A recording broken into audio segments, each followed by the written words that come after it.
A woman named Carmen Jones took her grandson to Six Flags in Georgia. And they stayed at a particular hotel, and the hotel looked clean, everything looked fine, except something disastrous happened. Okay. So we have a video explaining what happened. You're going to see Carmen Jones in just a second. Carmen says at first glance, room 329 looked perfectly clean, except for one thing.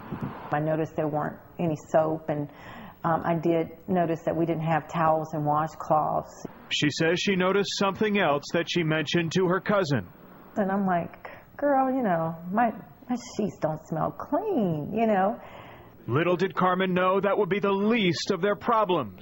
The next morning, Carmen says she awoke to a horrifying scene. When I looked at my grandson, he had a used condom all down his throat.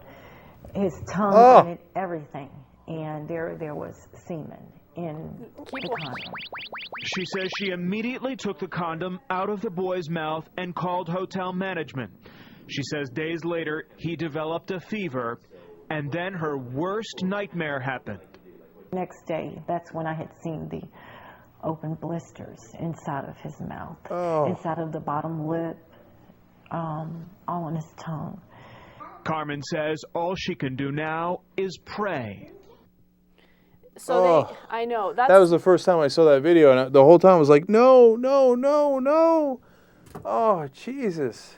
I didn't know it was going to get that bad. I know. I think that's probably, out of all the stories we've done, I think that's the saddest one. Oh. Like, anyway, so they're waiting for test results. So they did blood tests. They test him for all STDs and HIV. We don't know what the results of those tests are going to be yet. But when I saw that story, I couldn't believe it. Yeah, man, that's disastrous, man. Look, you know we're generally against lawsuits. I wouldn't be against that lawsuit. Okay, I'd be in favor of that one. There's got to be some sort of responsibility here for this. This is crazy. And once my parents here in LA were at a hotel, they opened up their sheets, and there was a syringe with a needle. Oh, my God. Okay. And it was really late at night. We didn't want to try to find a new hotel, etc. But the hotel was a total ass about it. They're like, oh, yeah, I guess we'll get you a different room, I guess. And they're like, yeah, no, of course we're not going to take off anything off your bill, right? I'm like, you would imagine you'd at least get a free room or something. There's something to make up for it. Somebody else would have sued the crap out of him. We're not a lawsuit family, so we let it go. But man, if they'd run into the wrong person there, and you got syringes with, needles in the sheets, it's crazy, man.